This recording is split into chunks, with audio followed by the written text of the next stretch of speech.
아모스 9장 1에서 15절 말씀입니다. 9장.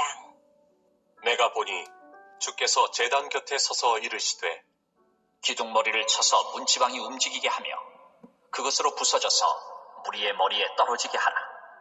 내가 그 남은 자를 칼로 죽이리니 그 중에서 한 사람도 도망하지 못하며 그 중에서 한 사람도 피하지 못하리라.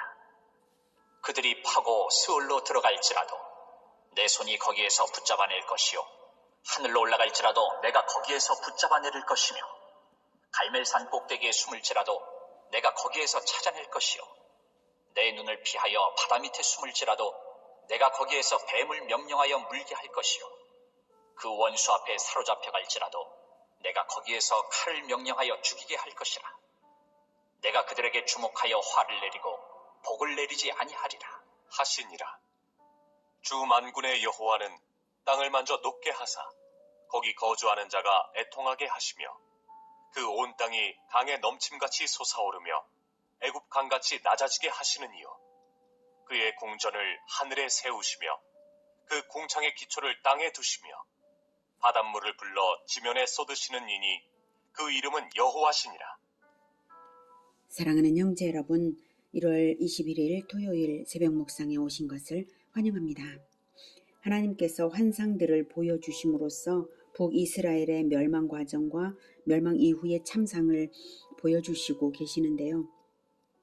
7장에서는 첫째 메뚜기 환상, 둘째 불 환상, 셋째 다림줄 환상으로서 보여주시고 베델 선지자 아마샤가 아모스의 예언을 박해했으므로 아마샤에게도 심판이 선언되었습니다. 8장에서는 넷째로 여름과일 한광주리 환상으로서 이스라엘의 운명이 끝났음을 선언하셨습니다. 이제 9장에서는 다섯 번째 환상으로서 성전 파괴 환상입니다. 1절. 내가 보니 주께서 제단 곁에 서서 이르시되, 제단은 성전의 제단입니다. 기둥머리를 쳐서 문지방이 움직이게 하며, 이것은 높은 데서 밑바닥까지 성전 전체가 붕괴되게 하라는 명령을 거기서 하나님께서 내리시는 것입니다. 성전 파괴를 명령하시는, 무서운 심판 실행을 명령하시는 장면입니다. 부서져서 무리의 머리에 떨어지게 하라. 삼손이 블레셋의 다곤 신전 기둥을 무너뜨려서 신전에 모였던 사람들을 다 죽였던 장면을 떠오르게 하는 명령이죠. 하나님의 성전이었지만 다곤 신전이나 마찬가지가 되어버린 이유가 무엇일까요? 그리고 성전은 남유다에 있는데 성전이 없는 북이스라엘에 대한 멸망 예언 환상으로서 왜 성전 붕괴 장면을 주시는 것일까요? 성전은 한마디로 하면 하나님과의 교제의 장입니다. 죄인이 하나님을 만날 수 없는데 대속제물을 가지고 하나님께 나아갈 때 제단에서 속죄를 해주시고 그 제물을 살은 제단 불을 들고 성소에 들어가서 기도의 향을 피워서 하나님과 대화하는 곳이 바로 성전입니다. 하나님과의 만남과 교제를 가르치고 실현시키는 시스템이죠. 그 성전이 있음으로 말미암아 하나님은 자기 백성에게 임재하시고 자기 백성과 교제하십니다. 그래서 솔로몬 성전 봉헌 기도에서 나오듯이 성전을 향하여 기도할 때 기도에 응답해 주시는 것입니다. 그러므로 남북 왕국으로 분단은 되었어도 북이스라엘이 그나마 버티어올 수 있었던 것은 남유다에 있는 성전을 향하여 기도하는 백성들이 있었기 때문입니다. 그런 자들이 바로 하나님과 교제하는 자입니다. 성전은 남유다에 있지만 그래도 성전을 향하여서 기도하는 백성들은 바로 그들 자신이 하나님과 교제하는 자들로서 성전과 같은 자들이었을 것입니다. 이스라엘 그 어느 곳에 있든지 설령 타국에 있을 때조차도 성전을 향하여 기도한다는 것은 우리 그리스도인들이 그 어느 곳에 있든지 예수 그리스도의 이름으로 기도하면 응답해 주시는 것처럼 하나님과의 교제를 사모하며 기도하면 하나님은 임재하시고 응답하시는 것이죠.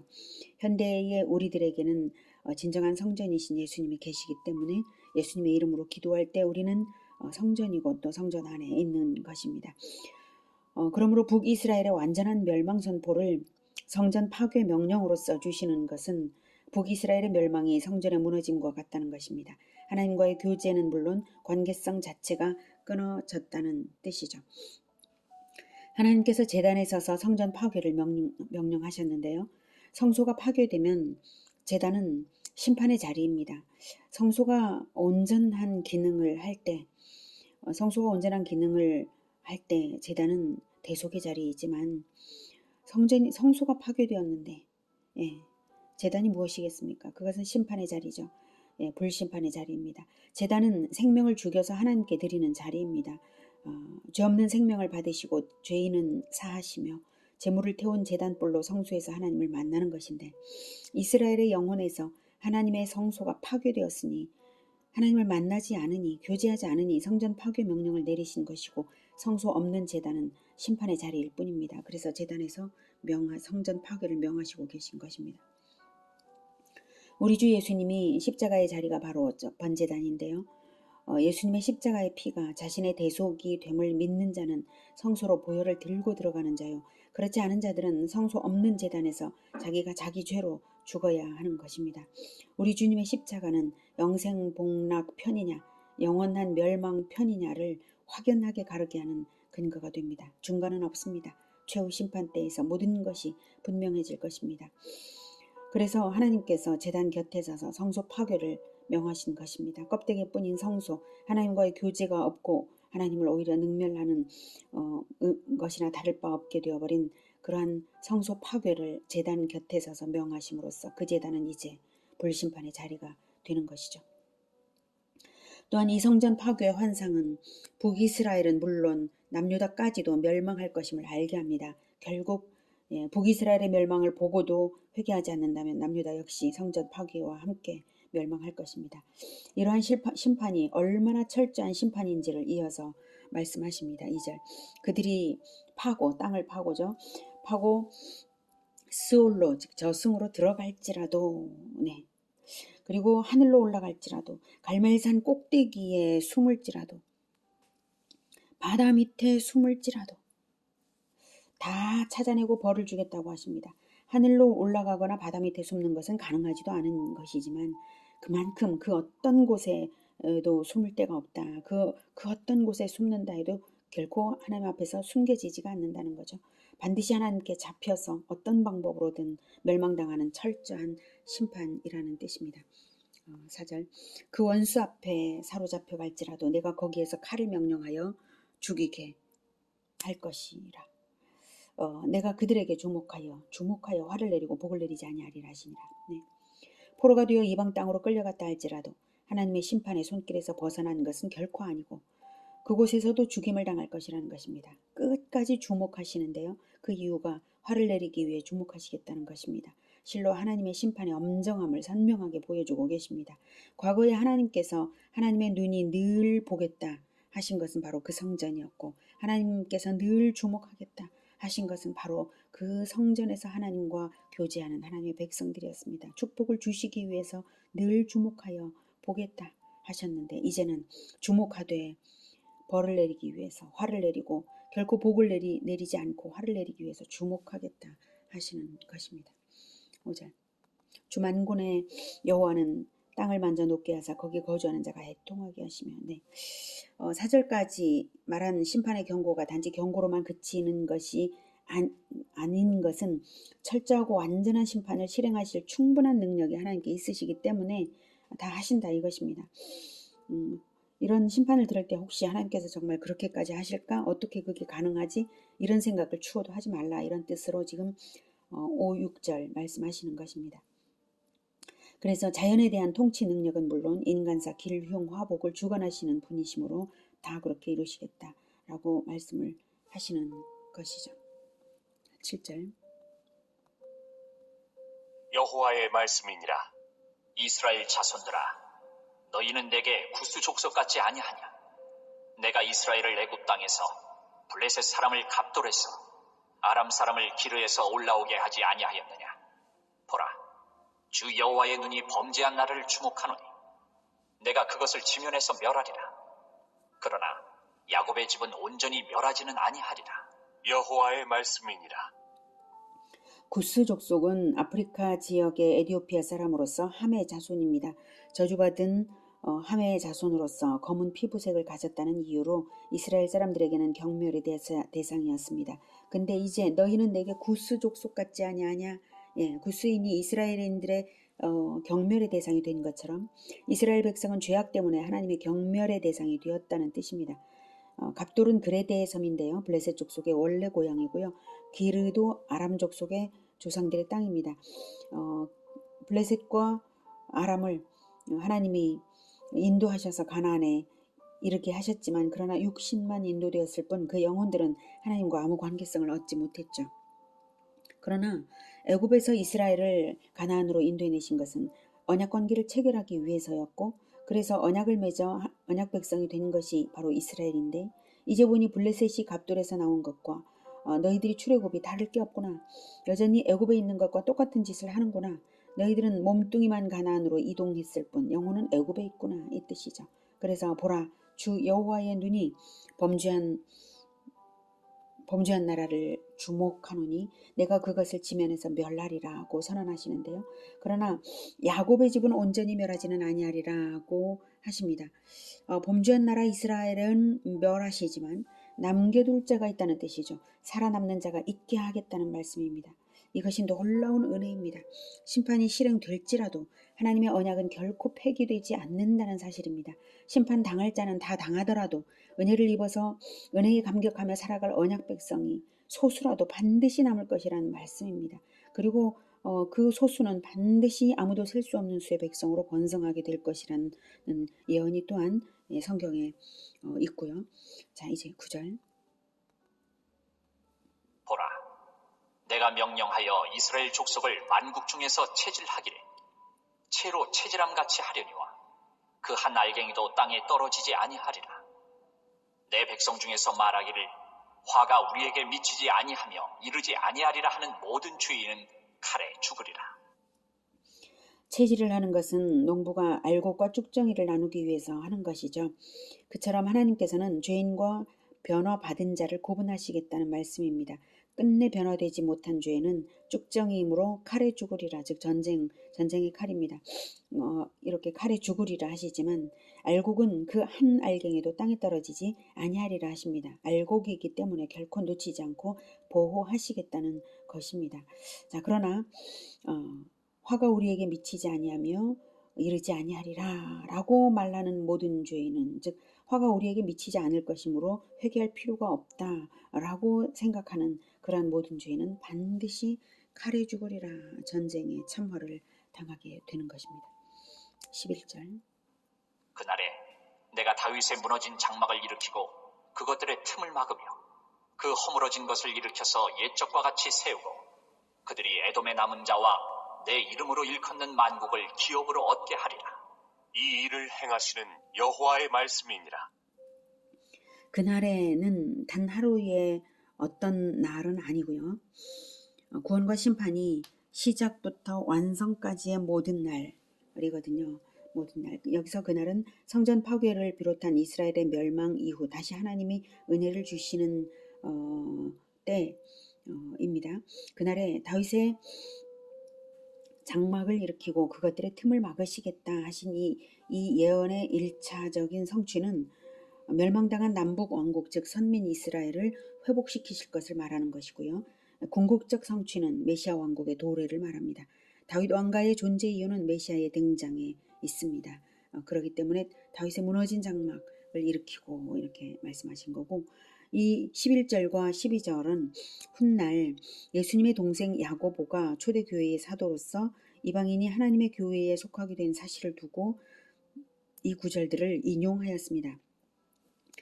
그러니 예수님의 초림으로써 다윗의 무너진 장막이 세워지기 시작한 것을 바로 예수님의 동생 야고보의 입으로 증언한 셈이죠. 사도행전 15장 16, 17절인데요. 16, 17절인데요. 제가 12절부터 17절까지를 제가 읽어보겠습니다.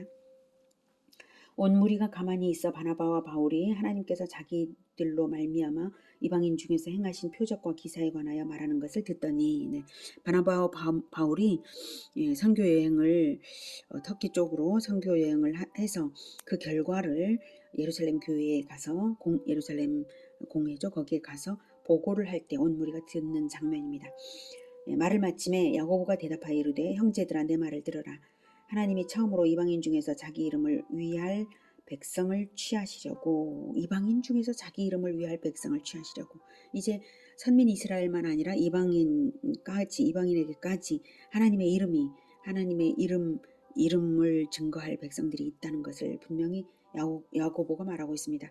그렇게 취하시려고 그들을 즉 바울과 바나바를 돌보신 것을 또는 그 이방인들을 돌보신 것을 시몬이 말하였으니 시몬은 베드로죠.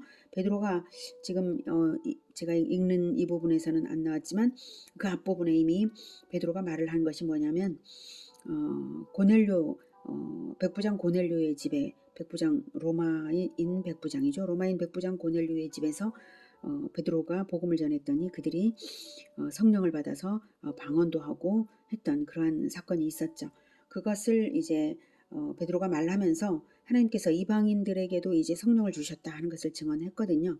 그래서 지금 예수님의 동생 야고보는 바로 그 시몬 베드로의 말과 또 일치하다 이걸 말하고 있어요.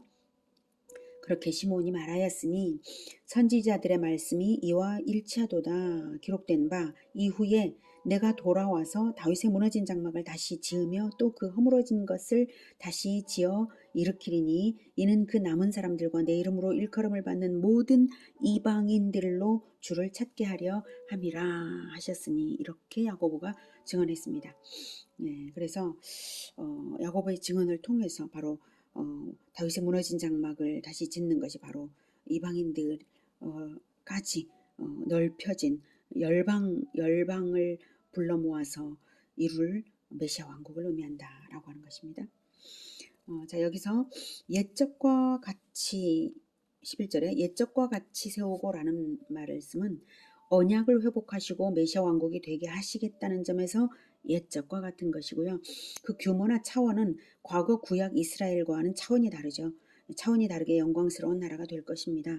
가장 중요하게는 이방 만국이 모두 돌아오게 되니까요. 12절 그들이 에돔의 남은 자와 내 이름으로 일컫는 만국을 기업으로 얻게 하리라. 이 일을 행하시는 여호와의 말씀이니라. 네.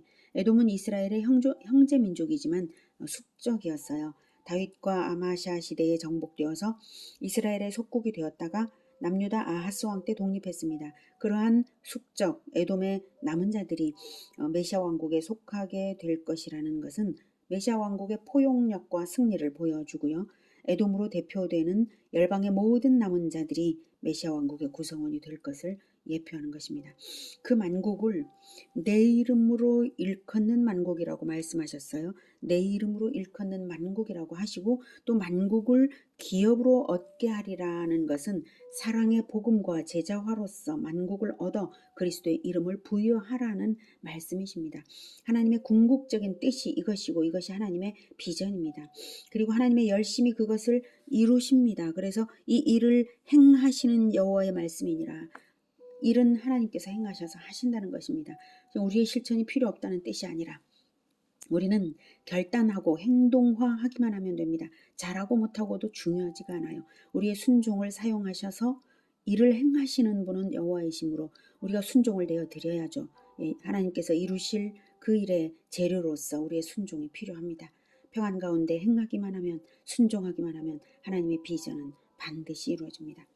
그러니 만국을 기업으로 얻기 위해 복음화 제자화의 전선에 있는 자들은 끝까지 남은 자들이 될 수밖에 없는 것입니다. 결국 복음화 제자화 하는 자들이 남습니다.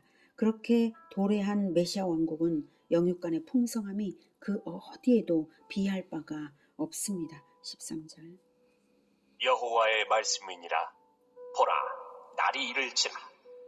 그때에 파종하는 자가 곡식 추수하는 자의 뒤를 이으며 포도를 밟는 자가 씨 뿌리는 자의 뒤를 이으며 산들은 단 포도주를 흘리며 작은 산들은 녹으리라.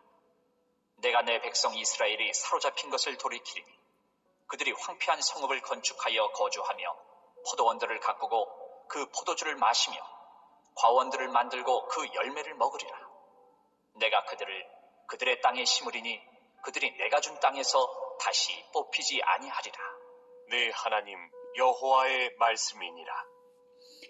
파종하는 자가 13절에 파종하는 자가 곡식 추수하는 자의 뒤를 이으며 포도를 밟는 자가 씨 뿌리는 자의 뒤를 이으며 추수할 곡식이 너무 많아서 추수가 끝나기 전에 파종이 시작될 만큼 농사가 잘 된다는 뜻이고요.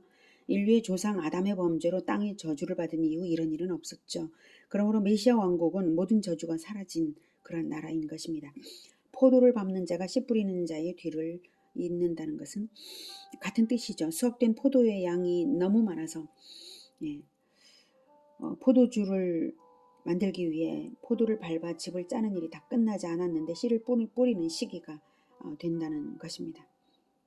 계속해서 추수가 끝나기도 전에 씨를 뿌리고 씨를 뿌리면 이제 추수 때가 풍성한 추수 때가 되고 이렇게 되는 거죠.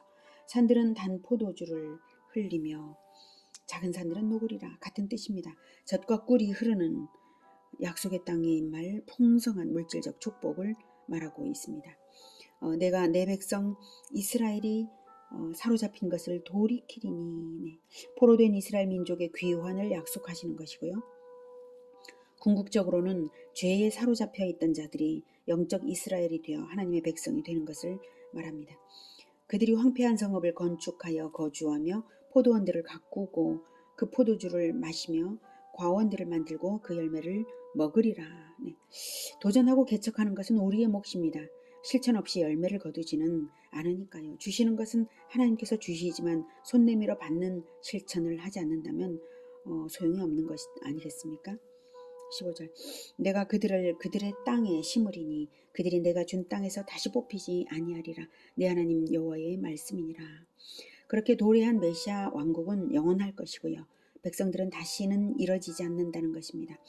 하나님께서 옮겨 심은 백성들은 연단을 거쳐 언약 백성으로 검증된 자들입니다. 옮겨 심는 과정이 그걸 보여주죠. 내가 준 땅은 영원한 하나님 나라, 궁극적으로는 새하늘과 새 땅입니다. 그 나라는 이 땅에서부터 이미 시작되었습니다. 땅은 부활 때에 들어갈 것이지만 천국 공동체는 조성되어 가고 있습니다.